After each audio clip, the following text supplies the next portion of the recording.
पूर्णमद पूर्णमिदं पूर्णात् पूर्णमुदच्यते पूर्णस्य पूर्णमादाय पूर्णमेवावशिष्यते। ॐ शान्ति शान्ति शान्तिः। रागादिदोषरहितं स्वजनानुरागं वैराग्यशान्तिनिलयं गिरिजासहायं माधुर्यधैर्यसुभगं गरलाभिरामं वाराणसीपुरपतिं भज विश्वनाथम्। On this last 8th evening, we are all indeed blessed to come to the concluding portion of this sacred text, Ishavasya Upanishad, from the Shukla Yajurveda, a very ancient scripture indeed.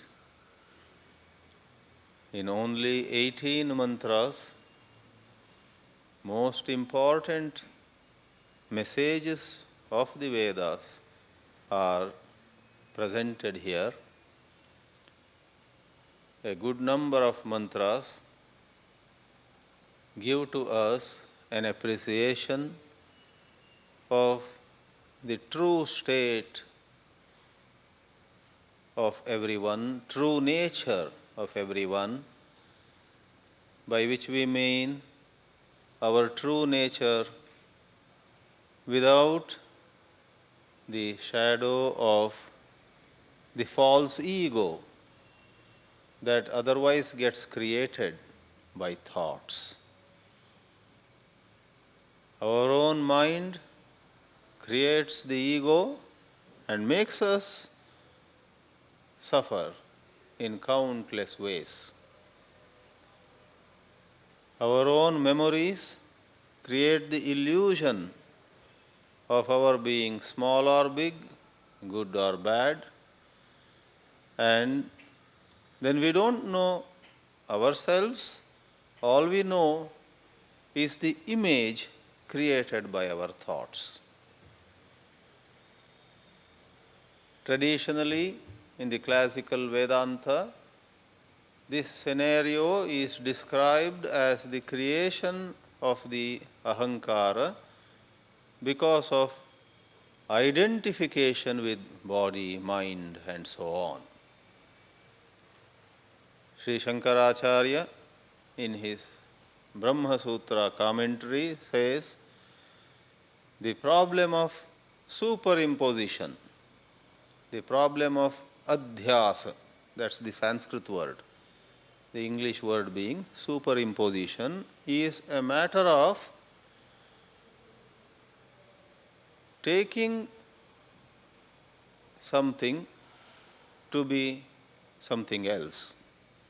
He uses a very cryptic definition.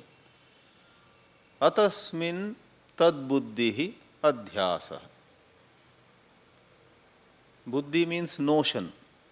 When we have a notion about something as different from what it really is, for which the celebrated example is to take the rope not as rope but as a snake. To take as snake what is not a snake. To take as that what is not that is a technical definition. The Sanskrit language lends itself to very, very concise definitions. Tasmin is a pronoun, in that. Atasmin is a pronoun, in what is not that. And tad buddhihi is the notion as though the object is that. So just using pronouns, he gives the definition. Examples can then be given. Just like in maths, to take x to be something other than x. Or today you have, in the wake of the growth of computer science, a branch of mathematics, some of you surely have come across it. It is called not regular algebra, Boolean algebra. There you have, I won't go much into maths, but very briefly, you have a variable a. If a is 0, then a bar, put a line above it, is 1. And if a is 1, then a bar is 0. In Boolean algebra, a variable may have only one of these two values. Either it is 0 or it is 1. If a is 0, then a bar is 1. If some variable p is 1, then p bar is 0. That's the mathematics. Very interesting mathematics it is. So when I read Adi Shankaracharya in Brahma Sutra Bhashya, with a little Boolean algebra as my background, part of my studies before, I said, how wonderful. Atasmin tad buddhihi can be expressed beautifully in the English language with help from Boolean algebra also. To take a for a bar or to take a bar for a is a basic fundamental error. It's a lopsided view. So, the Upanishad in about 8 mantras touches upon this basic error. It tries to eliminate the fundamental error. There was an American by name Wayne Dyer. He is alive even now. He got very inspired by Vedanta. He was especially touched by a teacher in Mumbai called Nisargadatta.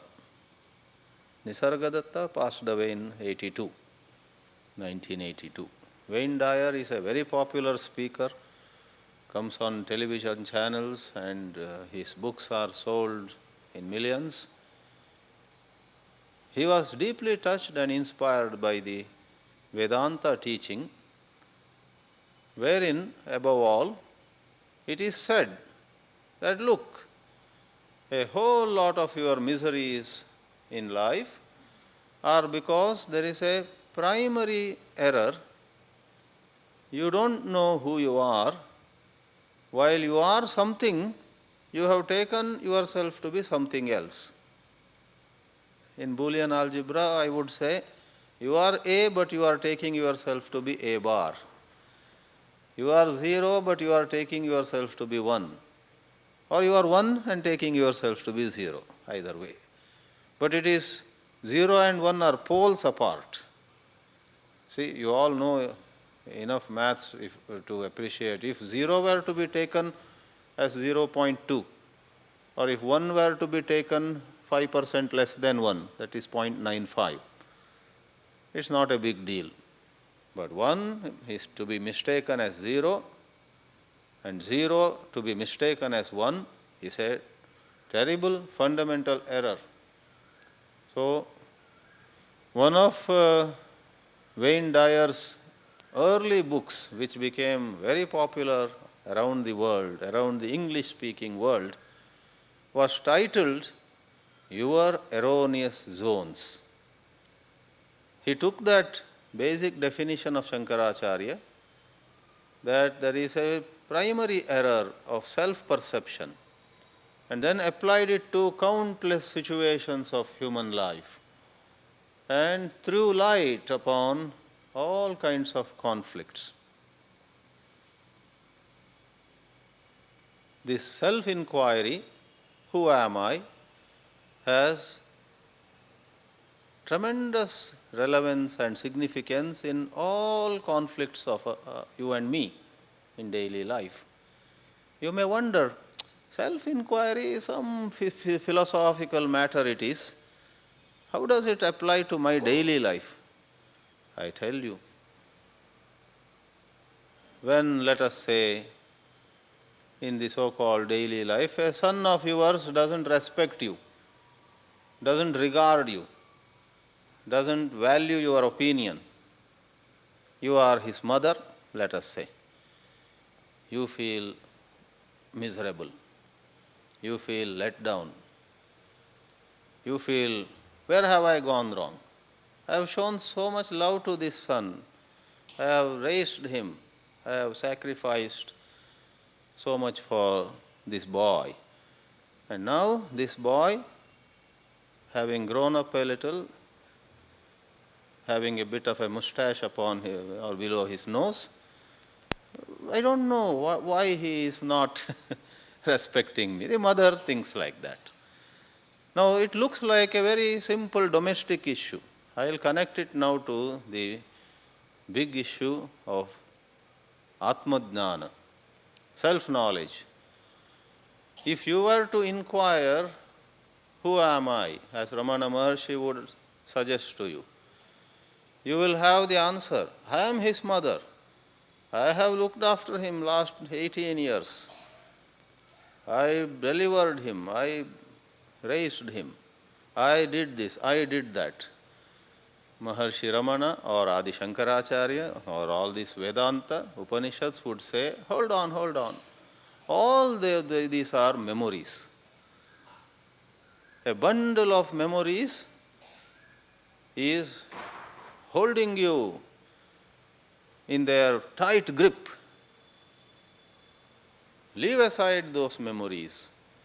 See yourself as a human being. See that boy, your son, as another human being. He has grown up now. He is having many views. He is having his own preferences. See yourself without the interference of memories.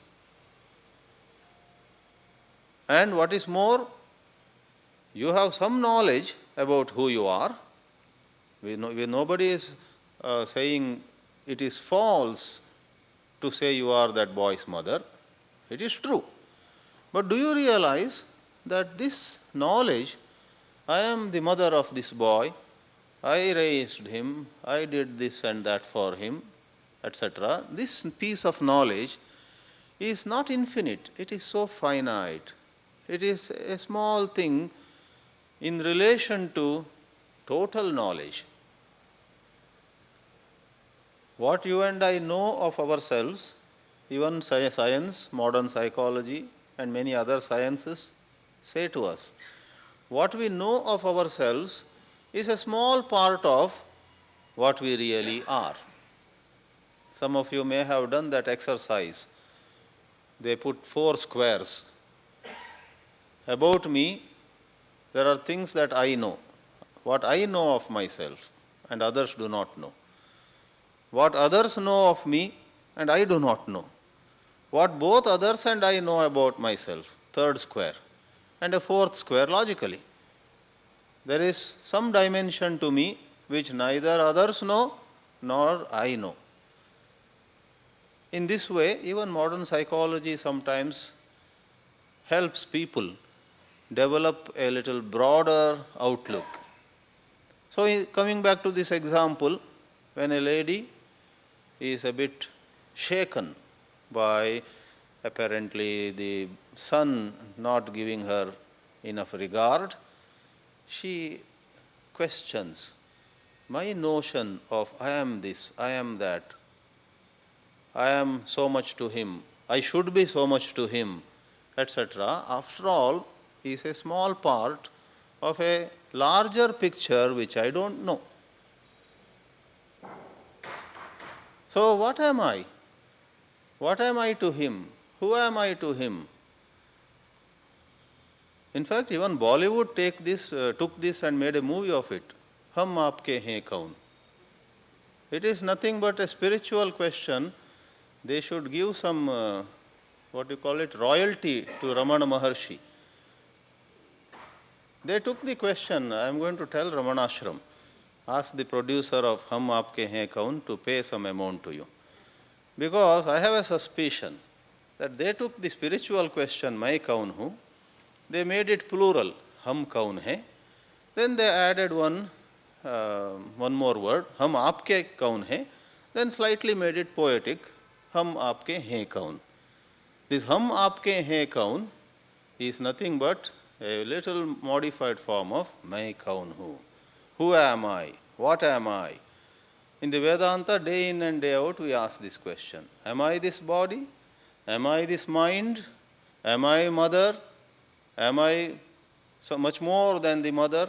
What am I in his eyes? What am I in my own eyes? What am I in the eyes of neighbors?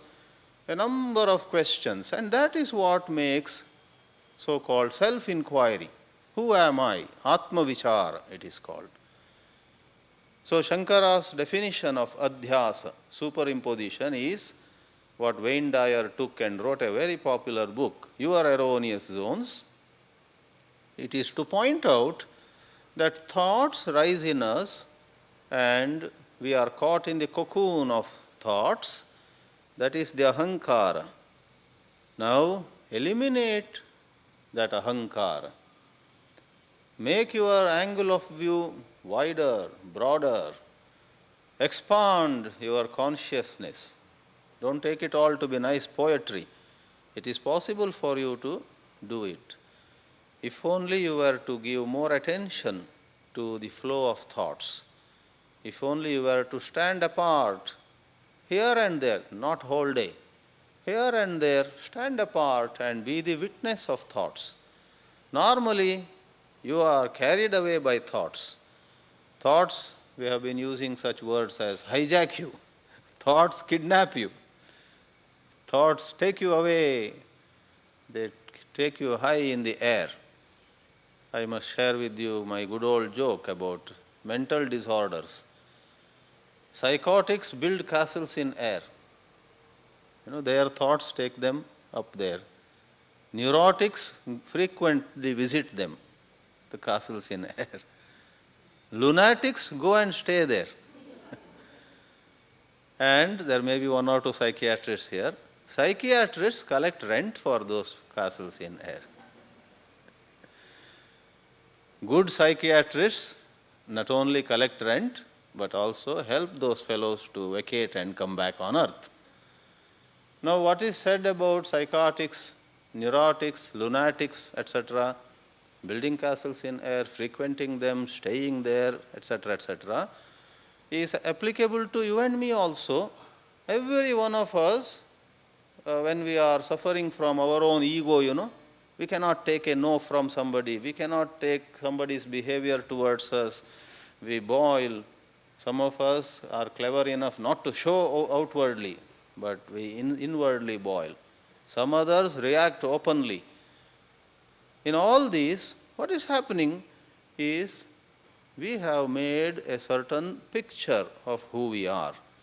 Or let me put it in a simpler language, none of us at any point of time has an empty mind, a quiet mind. None of us at any time has a mind free of self-image. All along we are burdened by a self-image. A self-image is pulling us down. Even as I am speaking, I could have a self-image. Today I have a good number of Pune people listening to me. Wow. There is a self-image. Can a speaker speak without thinking of himself as a speaker? Can he be just with the thoughts, with the ideas, with the vichara? Can listeners listen without thinking of themselves as so and so, such and such? Totally be with the matter of the discussion. Can a singer sing totally being with the music, the piece, the song, the bhava? The song has certain sentiment. And forget herself. Same thing you apply. In all walks of life, in all our activities, when you are inspired, your ego goes on vacation. When you are inspired, you are with the activity, and you are doing the activity beautifully, no harm, but you do not have a sense of I am this or I am that. You are performing without ego. And that is what, now to conclude this summary, the Ishavasya brought out in many mantras. In one mantra it said, seeing God everywhere. God alone is. Everything belongs to God. I do not have a separate existence. That is the state of no ego. In another mantra it said, in that liberating insight, you see yourself in all and all in yourself. There is no distinction. The consciousness in you is seamless, is boundaryless, is one homogeneous expansion. And in yet another mantra, the way the Ishavasya Upanishad put this truth was, it said, the truth is without a body, without any injury, it's bright, it's effulgent, it is all-pervasive, it is, in one sense, going very fast, in another sense, has no movement, and so on and so forth. A rather mystical language, but thank God, great acharyas like Shankara and others demystify the apparently mystical revelations of a Vedic text like the Ishavasya, and to you and me give a sense of its immediate relevance. Atmajnana, when your mind is receptive, does not leave any aspect of your life untouched. Everywhere it is present. The fundamental error is operating all the time, and if you are alert, you make that error go away. You can live without that fundamental error.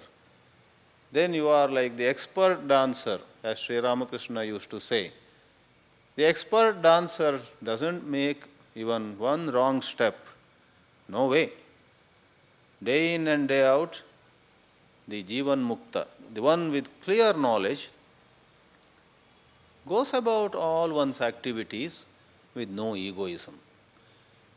The sum and substance of the Upanishadic teachings is living our life with no ego.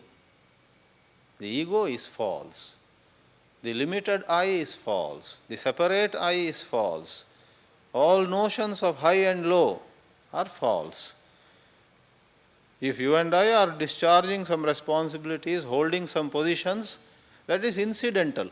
That is, we are playing a role. You may be the CMD of an organization, and your own brother might be a senior accountant in that company. Well, your being the chairman and managing director is playing one role, and his being the senior accountant in one of the departments is playing another role. They are like masks. In some festivals, you wear the mask of a tiger, and your brother wears the mask of a cow, and some natak, some play you enact. But when you unmask yourself, both of you are sons of the same mother. Upanishads are to help us unmask ourselves, unmask others. Then you see the so-called others and the so-called yourself are all the same truth. Then in your heart there is a blissful silence, and outwardly, of course, as the personality, you continue to be whatever you are. We say your functionality is not affected. Functionally you continue. But all along before, what was the problem? For an ounce of functionality, there were pounds and pounds of psychological baggage, hurt and pride, regrets and anxieties, countless judgments, countless valuations, countless conclusions of where I was wrong, where I was right, how I was fortunate, and somewhere else how I was unfortunate. All these are what we call the psychological baggage. To end this psychological baggage and to live with a simple, plain bosom is once more the essence of the Upanishadic teachings, the primary teachings of the Upanishads.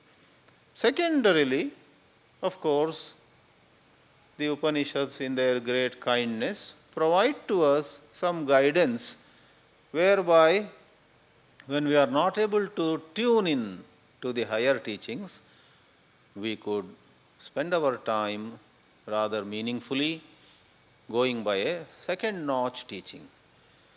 The second notch teaching, in a simple summary, is nothing but value-based living. Living based on truth, living based on friendship, of mutual regard, love, compassion, forgiveness, human values. In other words, Upanishads, or for that matter, spiritual texts, teach two things. One is God, G-O-D. If God is a little beyond our reach, then good, G-O-O-D.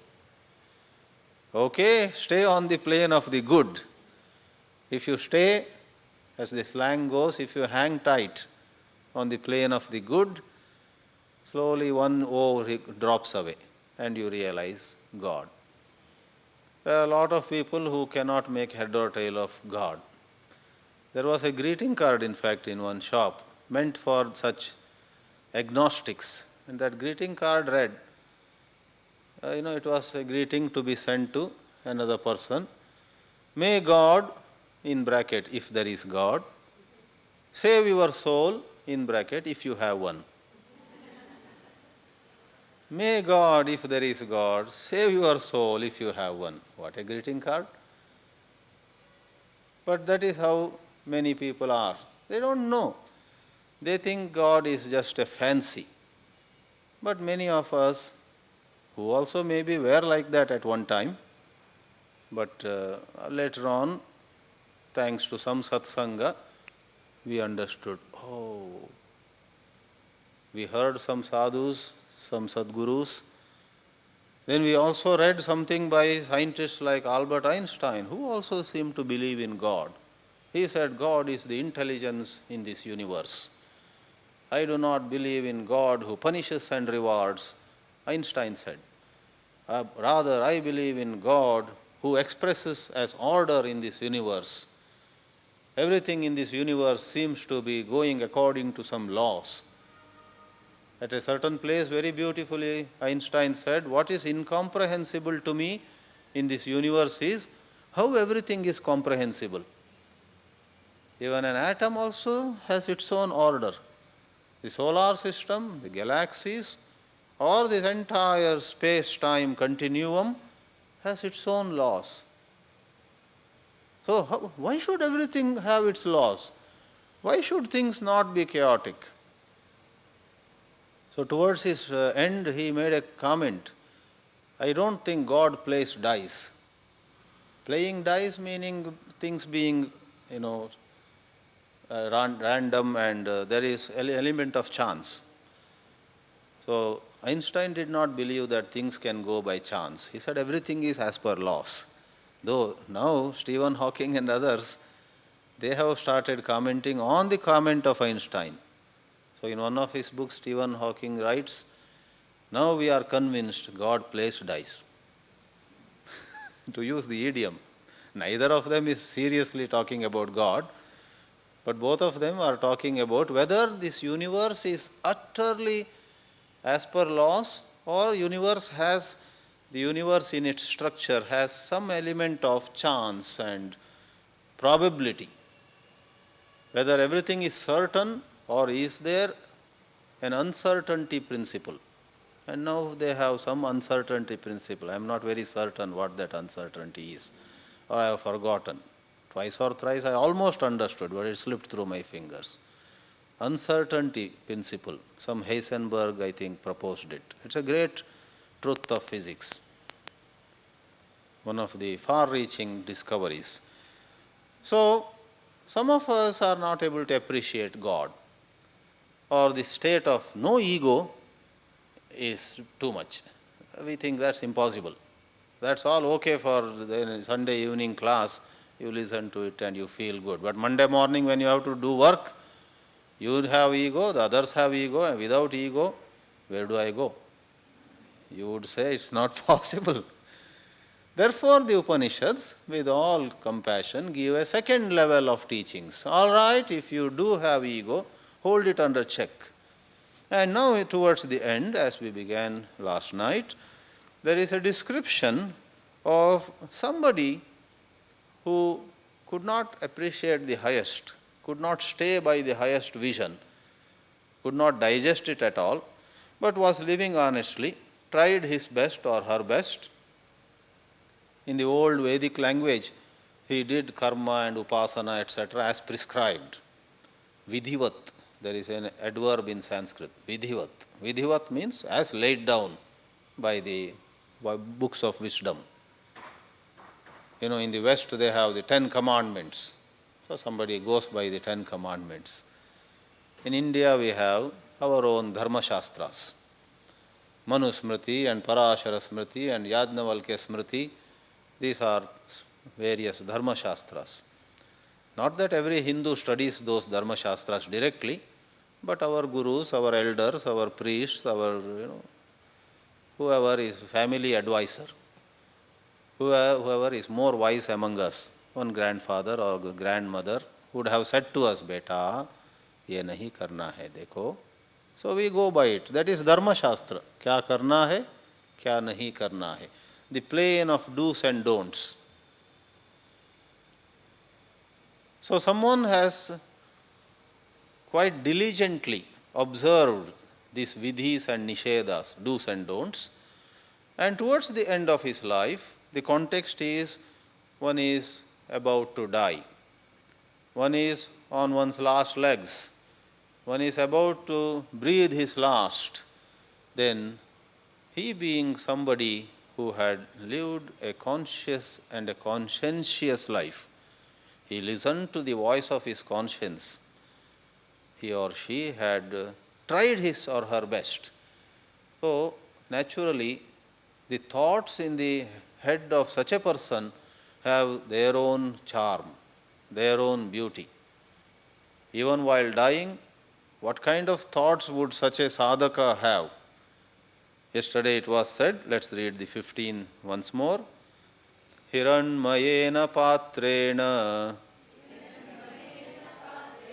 satyasyapi hitam mukham tattvam pushanna pavranu satyadharmaya drishtaye.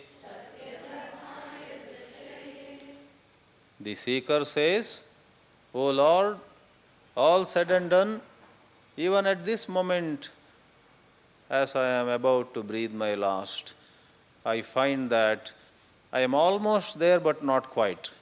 The face of truth is covered, is obstructed for my vision by a gold lid, no ordinary cover, a gold lid."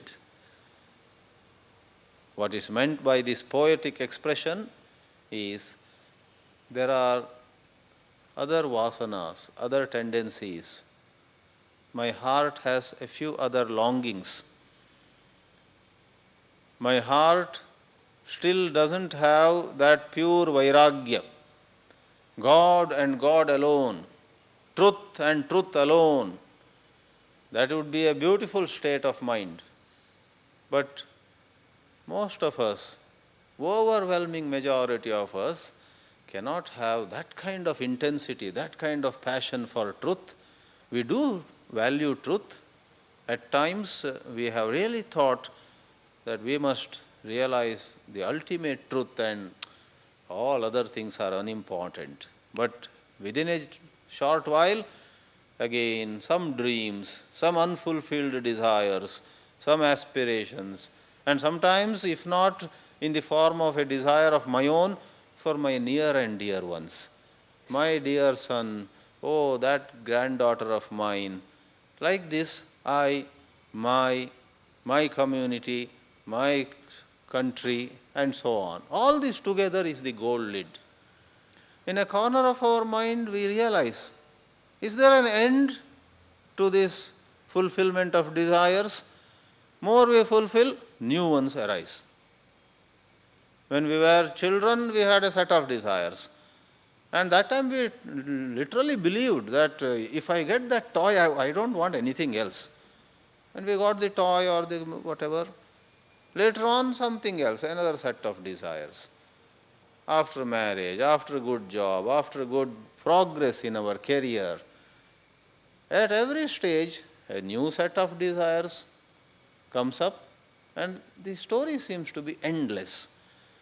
Therefore, in Chandogya Upanishad, when Narada says to Sanat Kumara, I have all this knowledge, he had knowledge of some 64 branches of Vidya. He knew everything. Sanat Kumara shocks him by saying, look, Narada, all that you have so far collected can be described in one word. It is alpa. Alpa means it is finite. Today we have J. Krishnamurti saying, thought is finite and thought can never free you. Thought, mind, what we can conceive, what we can hold through the mind. Thought is bound to be finite. And there is no freedom in thought. There is no freedom in the known. He uses his own language. In the known, K-N-O-W-N, in the known there is no freedom. In letting go of the known. So one of his books is titled Freedom from the Known. You and I not only grab material objects, good house, nice car, nice clothes, we also hold some knowledge. I know Sanskrit, I know the scripture, I have memorized the whole Gita or Granth Sahib or Dhammapada. So knowledge, I know music, I know art, I know these people, I know those people. This is all knowledge. And someone like Krishnamurti puts it, all knowledge is finite and it cannot give you liberation. He used the word freedom.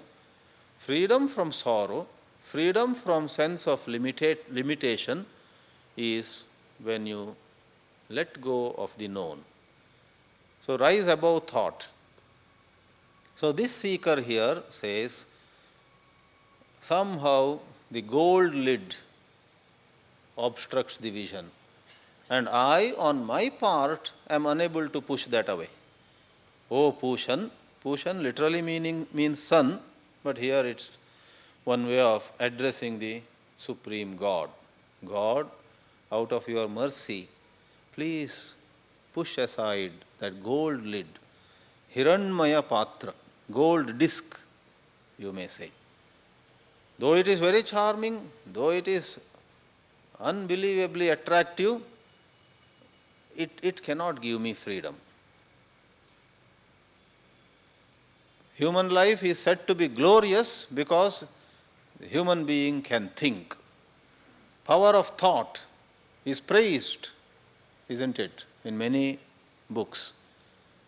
The company Wipro has its slogan, applying thought. Or Bill Gates wrote a book, Business at the Speed of Thought. Thought is worshipped in human life. But thought, thinking, emotions, that is mana, buddhi, chitta, ahankara, the Vedanta has always said, they do not hold the infinite. They are very, very tantalizing. They are very charming. When you and I have some new information, we feel like we are on top of the world. I know something which nobody else knows. But how long does that feeling last?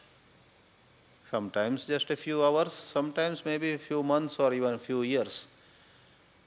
But it cannot give lasting freedom. It can give some advantage in specific, issues, specific scenarios.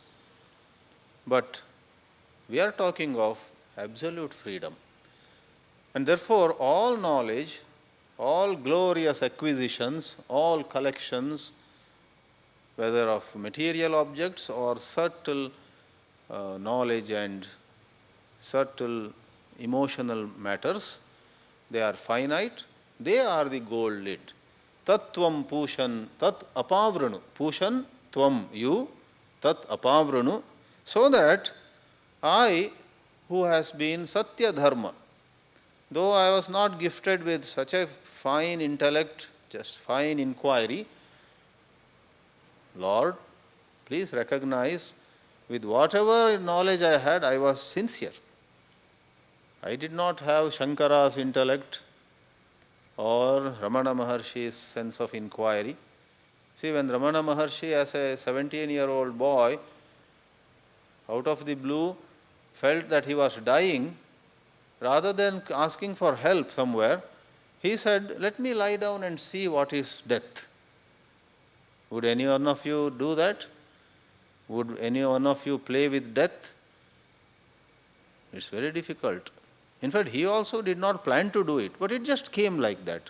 So he lay down flat on the ground in the upstairs room of his uncle's house in Madurai in Tamil Nadu. He lay down and said, all right, let me die. There was fear in him, but he said, let me see what is fear. There was some amount of panic. In fact, he did consider, shall I call my aunt, who perhaps was downstairs cooking or something? He could have called out, but he said, let me. And that was a major milestone in his life. He had what they call the death experience. He died. And though he died, which means his blood circulation stopped, his breathing stopped, his heartbeat stopped, he perceived non-verbally, with no single word in English or Tamil or Hindi or Telugu, anything coming up, without a word, as he lay down there, as the body became utterly dead, it seems he saw that he continued to be. And after some time, without his doing anything, he had no control on anything then, by God's will again, the body started moving, breathing started. And that was the end of it. Within a few days, he left Madurai, went to Tiruvannamalai, the hill Arunachala. At the age of 17, he went there. And till the age of 71, for 54 years, this boy remained there only, came to be known as Ramana Maharshi, established in Atmajnana, self-knowledge. The devotee here says, but I don't have that sharp observing capacity to see what is death, what is happening in me. Rather, I have in my life fought with desires, held desire under check. I had ego, but pretty much I have controlled it. Maybe here and there I hurt some people, but to a good extent I took care, at least, if not to hurt the least. That's what most of us, succeed in. None of us can claim that I never hurt anybody. But we can claim that, I take care. Sometimes when I realize I made a mistake, at least I don't repeat it. Such claim we can make. So we can relate with this seeker. I have been Satya Dharma. Satya has been my dharma. For my drishti, for my vision, Lord, you be merciful and remove all the obstacles. Next mantra, 16 goes, Pushanne karshe yama surya prajapatya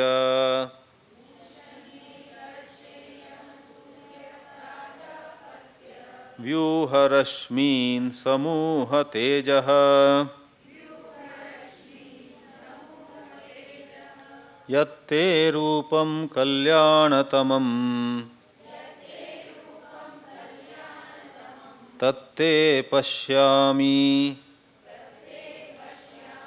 yosavasau purushaha sohamasmi. This mantra is a little bit not in well-known meters, therefore we paused at some unexpected points. I went more by the meaning. Once more addressing the Supreme Lord, Pushan, which means the sun which also means, oh, the nourisher. Sri Shankara writes, Poshanat Pusha. Jagataha Poshanat Pusha. Poshana, everyone knows, nourishing. The Supreme Lord makes us have our strength. If we are able to move our hands, if we are able to breathe, even when we are able to question God's existence, it is God who has given us that power. Like they say, when the clouds block the view of the sun, so nobody is able to look at the sun. One must remember, how did the clouds come into being? It is the hot sun rays that made the water of the rivers and oceans or ponds rise as vapor, forming the clouds. And these clouds, owing to the sun only, their existence, now see, dare block the view of the sun and make somebody say, oh, there is no sun today. In the same way, God gives us the power even to question, is there God? And so on. Where is God? I have not seen. Hiranyakashipu said to Prahlada, is your God even in this pillar? And Prahlada said, yes, my Lord is in this pillar also. And you know the story. He takes this mace and breaks the pillar. I was holding classes in California some years ago.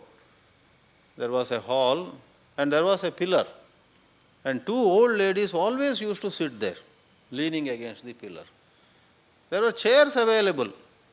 One day in the class, morning 10 o'clock class it was, mostly people who don't go to work, who are free, One day in front of all I asked these old ladies, why don't you take the chairs? Why do you sit against this pillar? They said, we are devotees of Lord Narasimha. My God. Afterwards, I would begin every class with salutations to them. They believed that Lord Narasimha is in that pillar. Anyway, coming back from that little joke, you have Hiranyakashipu believed there was no God. But Prahlada, his own divine child, said to the father, don't say that. God is everywhere, even in this pillar. That is how the Puranas convey to us a very subtle message packed in a gross language. So Pushan, O the nourisher, Ekarshe. Ekarashi means Rashi, sage, but Rashi also means one who moves, one who goes. Ekarashi is the soul traveler. God is the soul traveler, meaning God is independent. There are a number of words here which are just addressing God. Surya, O sun, O the effulgent one. Prajapatya, O son of Prajapati. Just like in Vishnu Sahasranama you have 1,000 names of Vishnu. Vishvam Vishnur Vashatkaro Bhuta Bhavya Bhavat Prabhuhu Bhuta Kridbhuta Vridbhavo Bhutatma Bhuta Bhavanaha Bhutatma Paramatma Cha Bhuta Muktanam Paramagati and so on. Right? You may wonder why so many names. We touched upon it, I think, other day also. Each name, Swami Chinmayananda used to call, each name is like a arrow aiming at the same target. Target is one, and many arrows from many directions. So Pushan, Ekarshe, Surya, Prajapatya, 4 names, all names of God. And the appeal here is, the devotee says, Vyuha Rashmin, you are so bright and your own brightness blinds me. I am not able to see you as you are. Earlier it was said the gold lid. Now it is said your bright rays. Samuha Tejaha. Collect your brilliance and for a moment put it aside so I can see you. We talk of glare, right? In the glaring sun, we cannot see. Either you put some cooling glasses, dark glasses, or you have other ways to avoid the glare. Sometimes even while driving it can be a big hazard. Suddenly you have a sun up there and it is glaring and you cannot see anything at all. If you have not brought your dark glasses, then you might even meet with an accident. Sometimes you suddenly, I once was in car sitting next to somebody and I could not see anything at all. Luckily, she was having dark glasses and she managed. I thought we were going to meet with an accident. Such a scenario, afternoon 4 or so. Suddenly the car turned towards the western direction and the sun was at such an angle. So sitting next to the driver, I was not able to see anything, such glare. But she was local in California again. She had perhaps experienced this. So she was wearing dark glasses.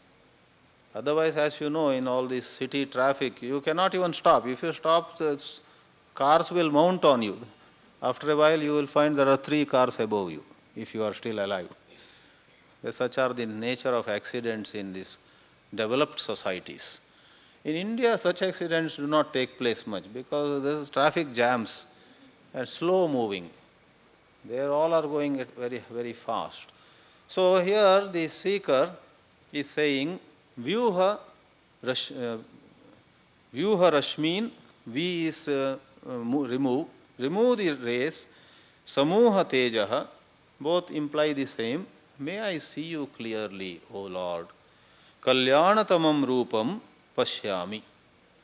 This is very much like those of you who are students of the Bhagavad Gita know that in the 11th chapter, Arjuna himself wanted to see the Vishwarupa, cosmic vision of Sri Krishna, and then he only later on gets so frightened. And he says with folded hands, Lord, please get back to your Saumya Rupa, your pleasant form. This is too scary. And accordingly, Lord Krishna returns to Tenaiva Rupena Chaturbhujena Saumya Vapusha. Such are the words used there. And Arjuna is at peace. So, the request is, please take away those blinding brightness, rays from you. Before ending this mantra, this learned seeker, we said, this fellow is not all that bad. He has done the dharma, satya dharma. He has done karma, he has done upasana, he has, to the best of his ability, served all his people, taken care of the elders, Ma-Bap, taken care of the children, given his best. And therefore, though he has not reached the ultimate vision, this seeker has a rough idea, let us say. So he dares say, as you may note, Yosavasau Purushaha Sohamasmi. In a sense, Lord, I am one with you. He has some Shastra Jnana. He has attended maybe some Vedanta classes. So, he has appreciated, at least intellectually, that God is in everyone and we are in God. In the Gita, Sri Krishna says, I am in the heart of everybody. Ishvara sarva bhutanam hriddeshe arjuna tishtati. Sarvasya chaham hradi sannivishtaha. 2 places it is most explicit. Other times also he says, Lord says he is with us, in us, he is never away from us. So echoing such a sentiment, the seeker here says, Aham sapurushaha. I am that supreme truth. You may take it literally or you may take it in the sense of I am one with that. I am never away from that supreme truth. For the Advaita, the Dvaita have these different flavors. The Advaita interpretation would be God and me are one, and thanks to an illusory power, a division comes about. The Dvaita interpretation is God and me are intimate. I am never away from God. God's mercy, God's love, God's compassion are all the time upon me. That is the sense. You may take this statement either way. Now, in the 17th verse, more clearly depicting the last moment, the time of dying, the Upanishad has this description, probably for you and me also to appreciate the different heights to which our mind could go. The same mind which at one time is very attached to objects of the world, at another time says, no, I am ready, let this body turn to ashes, I am ready for dismantling, I am ready for packing up. Come on, please take me, cooperate you. At one time, no, not now. Another time, Lord, I am waiting, please take me. This mantra is in the spirit of please take me. 17. Vayuranilamamrutamathedam Basmantam Shariram Om Krato Smara Kritam Smara Krato Smara Kritam Smara. We must again appreciate the spirit in which the sadhaka, a pretty much evolved sadhaka, expresses a wish. He says, well, enough is enough. I have done my duties, I am now ready. Let the vayu, here vayu means, by context, one's own breath. Every one of us has pancha vayus in us. Prana, apana, vyana, udana, samana. Prana, apana, vyana, udana, samana, panch. Pancha vayu. So vayu means these five. They are the mark of life. They are the sign of our being alive. As you say, I am up and kicking. So when you are up and kicking, the pranas are in you. Vayu means that. And the seeker here says, let the vayu in me, the individual, merge now with amrutam anilam. Vayuhu anilam amrutam. So the verb which is not mentioned explicitly but provided by Bhashyakar's commentators is pratipadyatam. Sri Shankaracharya in his Bhashya says, Mama vayuhu adhyatma parichedam hitva sutratmanam amrutam anilam pratipadyatam. A verb he supplies. Upanishad mantras are many times very short, very brief. Like sometimes you and I also, when we are in an intimate conversation, we don't make the complete sentence because the other person knows the context. When no context is known, one doesn't have to make the complete sentence with subject and object and verb and different parts of speech. Just two words are enough. So, vayuranilam amrutam. What does it mean? The individual prana in me now may merge with the prana shakti which is there all over. That means, let this body, as the next expression goes, basmantam, go to ashes. I am ready to travel. Shankaracharya also adds, though not mentioned, it is implied, because there is prana, there is the gross body. What about other things like sukshma sharira, mind, intellect, the sukshma jnanendriyas, the sukshma karmendriyas? He says, by implication, that is called lakshana vritti. It is implied that they may also merge with their total corresponding totalities. Just like if somebody who had not written the will, who has no son or daughter, who has no relatives, he goes away, the law of the land would say all his property then belongs to the government. The government may then use that property for the good of the whole society. If he leaves behind a bungalow and no son, no daughter, no relative, no kith and kin, no will written, no wish expressed, the man has or the lady has passed away. Then the government takes it up, maybe they will make it into a public library, something of. So here this man is deliberately, consciously cooperating. He says, then once I met a Punjabi, North Indian, it need not be Punjabi. He was enjoying satsanga. And he heard my Vedanta lectures for several days, and then one day he came, old man, he said, Swami, I am so happy. After all these satsangs, I am now ready to face even Yama. If Yama comes, I have even prepared a song for him, he said. I said, what song? It was not a song of his own. One old Hindi film song he had taken. It was interesting, I don't mind sharing with you.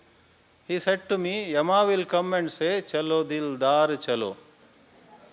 And I will say, Hum bhi tayyar chalo.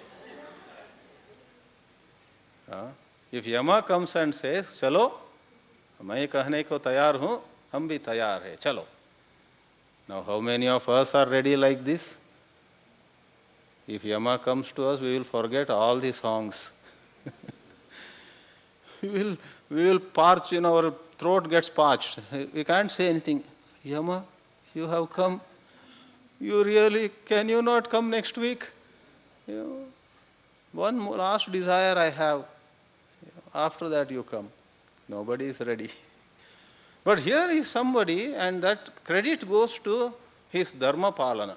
The Shastras say this, if you and I do dharma palana is doing our duties and serving people, being duty conscious, and not that you should not enjoy, but enjoyment should not enslave us. Enjoyment should not make us a slave to those pleasures. If we live like that, then we will have a strength which may surprise us only. We may say to Yama, fine, where shall we go? So the seeker here is saying, let the body turn to ashes, and then in an introspective mood he says, Krato, Om is remembering God, and Krato, here Krato and Kritam, these are two different words. Krato is Sambodhana, addressing Kratu. Kratu means mind.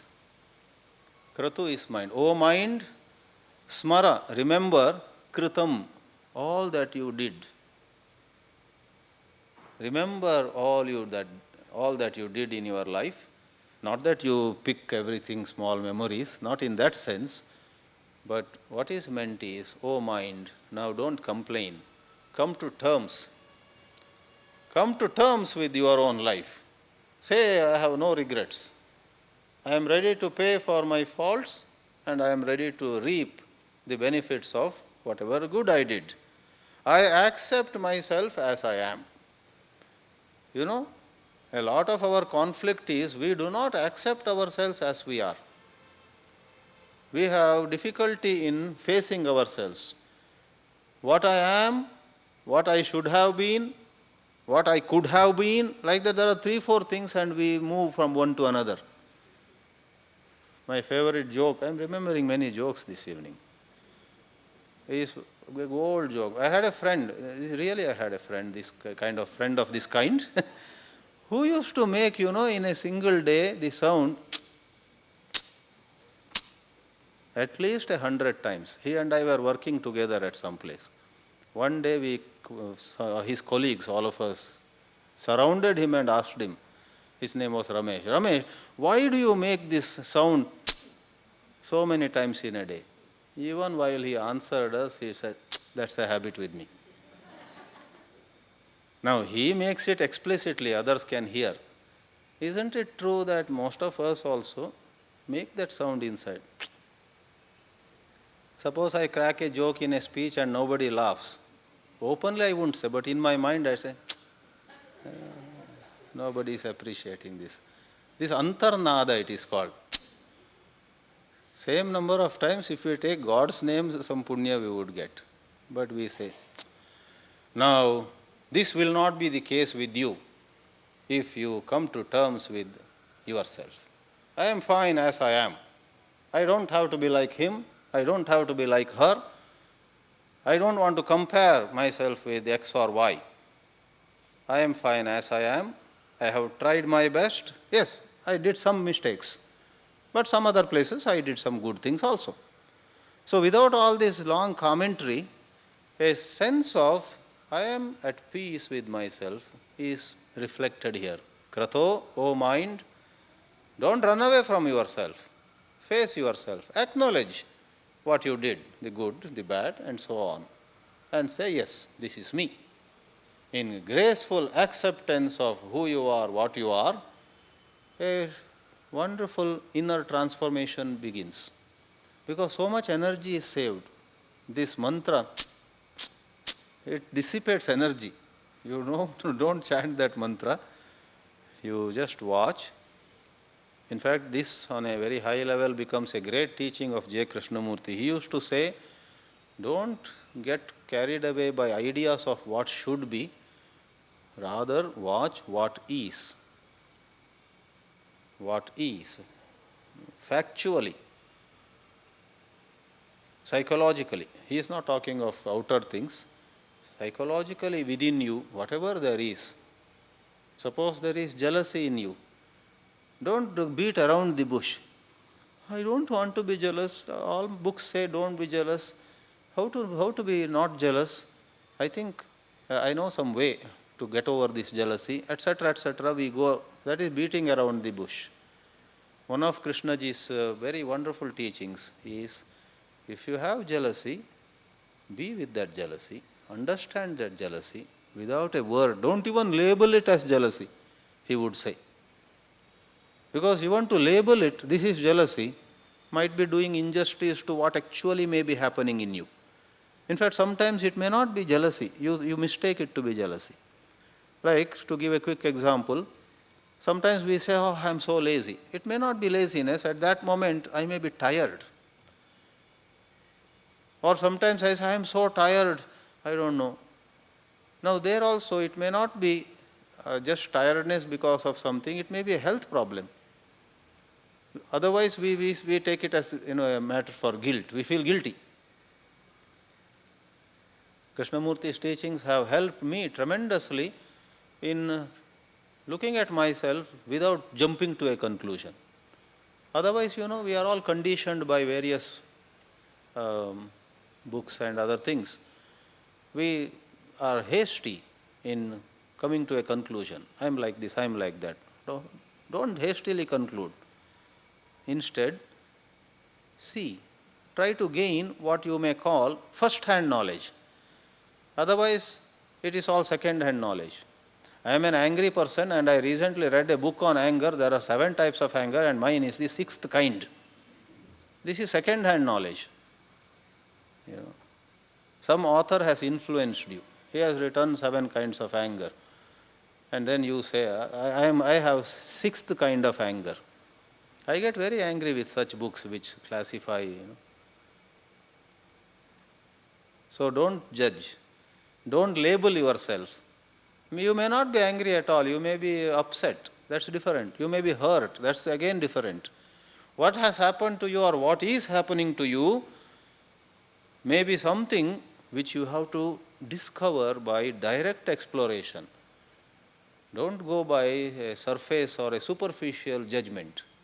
So here there is the spirit of coming to terms with oneself. Krato kritam smara. O mind, remember all that you have done. Kritam is what you have done. Kratu is, O mind. Krato smara kritam smara. It is said twice, only highlighting the importance of stopping beating around the bush and coming to terms with oneself. अपने का सामना करो, अपने को समझो, and directly, not via media, not as per this book. As per Hinduism, I am quite good, but as per Buddhism, I am a sinner. And as per Islam, I am half-half. Leave Islam and Hinduism and Buddhism and Sikhism. Understand yourself. All of them actually want you to gain direct knowledge. It is you who have made them a kind of a source of second-hand knowledge. They actually ask you, for example, in Buddhism, it seems the last thing Buddha said was, Atma Deepo Bhava, be a light unto yourself. Be a light unto yourself. Don't just repeat what I have said. Don't just repeat shlokas and mantras, but be a light. That is, see yourself and gain first-hand understanding. The same spirit continues and brings the Upanishad to an end in the 18th mantra. Let's read the last one. Let me see how we have split in the print. Agnenaya supatharaye asman vishwani deva vayunani vidvan yuyodyasmadjuhuranamenah bhuyishtam te nama uktim vidhema.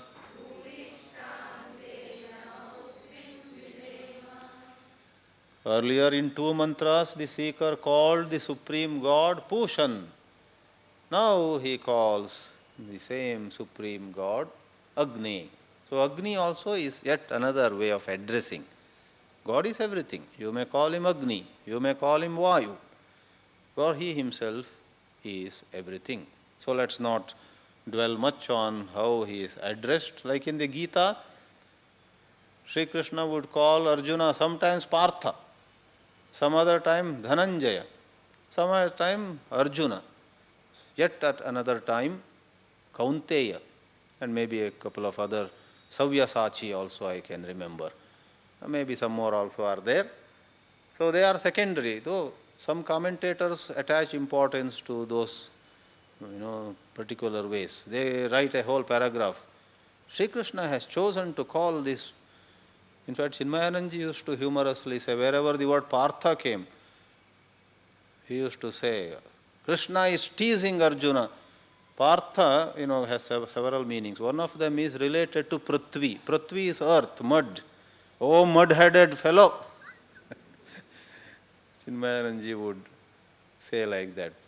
Partha means mud-headed fellow. Though other meanings are, Pritha is the name of Kunti. So, Prithayaha putraha Partha. And there are better meanings too. But Swamiji, used to be always a little humorous. That is how he could hold the attention of sometimes 10,000 people. Some out of the way joke he would say, and some people who had gone to sleep would wake up at that time, hearing the laughter of people to the left or to the right. And Swamiji would know, okay, now I have their attention. Then he would go to more serious teachings. So he would make such comments. Partha means mud-headed fool. It may not be. Standard commentaries don't give that meaning. Chinmayananji would take liberty. Once I was in the front row as a young person, he suddenly stopped. And we said, what? Then he said, don't think I have forgotten what to say next. I am giving you time. Think. Swami Chinmayananji. Some of you have heard, others should watch his video. It's full of humor. Also with lofty thoughts, beautiful interpretations. So, Agni, O God, addressed here as fire, Supatha Naya, please lead us by a good path. That is, path which leads to liberation. No doubt I have not been the most excellent student. I have had a little ego, I have made some mistakes, but Lord, I have striven hard to live a dharmic life, done my best. Now, out of your compassion, what we call it, give me some grace marks and push me up. Supatha Naya, lead me by good path. Raye. Raye is a less known word for enjoying and exhausting karma phala. Let my results of action get exhausted. Let us settle the accounts and let me get liberated. And Vidwan, see at the end of the first line there is the word Vidwan. You are Vidwan, you know it all. Vidwan means someone who knows. What is the context here? Vayunani Vidwan, Vishwani Vayunani. Vishwani, all, Vayunani, karma. You know me in and out. Lord, there is nothing you do not know about me. You are all knowing. However, along with that Sarvajnatva, you also are most compassionate. You are Karuna Sagara. Therefore, lead me by the good path, and I do confess there have been some sinful tendencies in me. Here and there I have been selfish, says the devotee. The word used for sinful is enaha. This is also a less known Sanskrit word. The Sanskrit word papam everybody knows.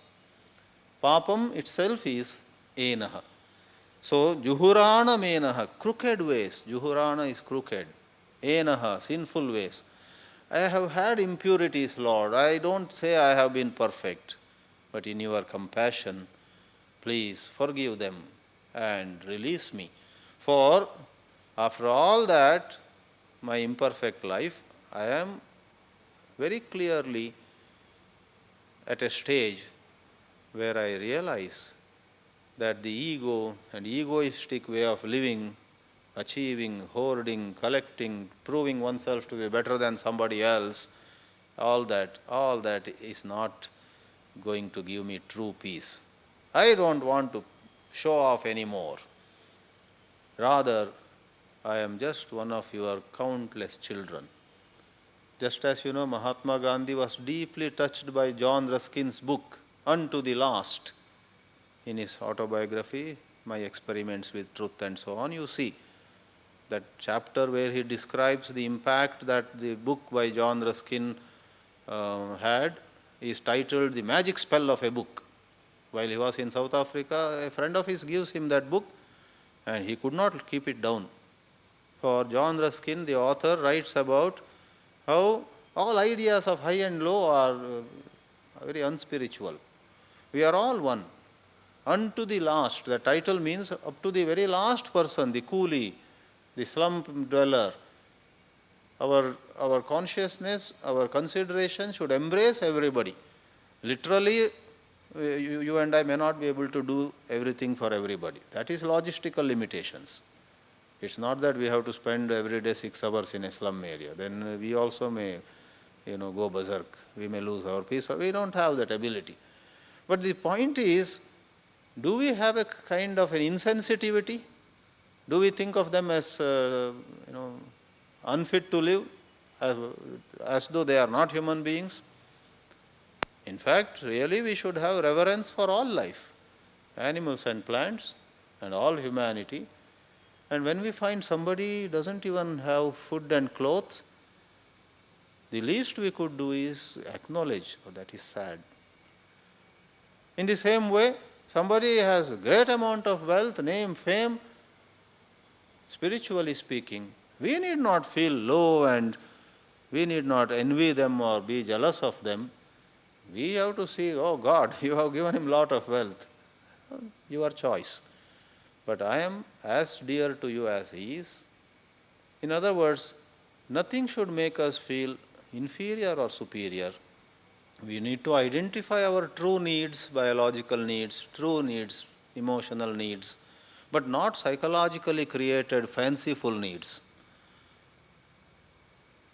That would be greed actually, not need at all. Not only food, shelter, clothes, etc., there are emotional needs also. For a child to seek the love of his mother and father is not psychological fancy. It is natural, genuine. For us to seek each other's love and regard is genuine. But if one of us wants that all people call me exceptionally good, all people, or if not all, some people should think of me as a cut above others, this is a psychological fancy. Seeking love, seeking respect, seeking regard, seeking a dignified relationship is natural. So, the mind here is coming to a state of great purity. Juhuranamenaha, remove all impurities. Gandhi read that unto the last and was deeply touched. That yes. And therefore, after that, his life went through a lot of change. Magic spell of a book. So, no high, no low. The mind is in fine balance. The devotee here prays, Lord, accept me. The point especially was, I don't mean to now be higher than anybody, nor am I suffering from any idea of my being lower than anybody. Those considerations which are very common in the world, in worldly life, we are always measuring. Whether we are ahead compared with some, whether some people have gone ahead of us, this kind of, the ego lives in fear and anxiety, and once in a while patting itself on the back, where I was and now where I have come, it says, So this comparing and measuring, etc., is the hallmark of egoistic life.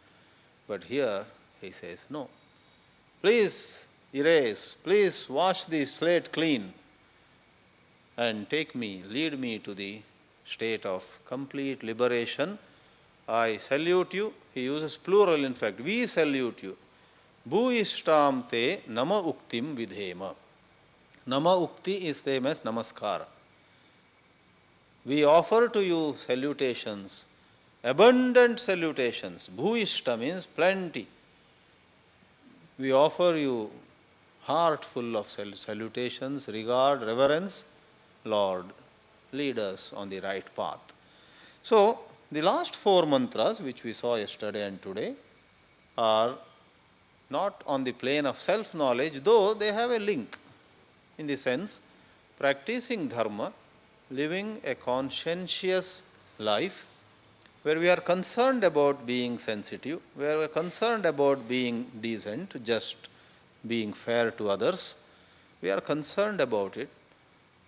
How far we succeed is another issue, but we try our best. This kind of dharmic jivan has a link to the erasure of ego, for through the dharmic jivan, the mind becomes very pure, and then that mind has a glimpse of the state of no ego. Therefore, the two levels of the Upanishad's teachings are in their proper places. They are both valuable at different levels. Om Shanti Shanti Shanti. Harihi Om. Shri Gurubhyo Namaha. Harihi Om.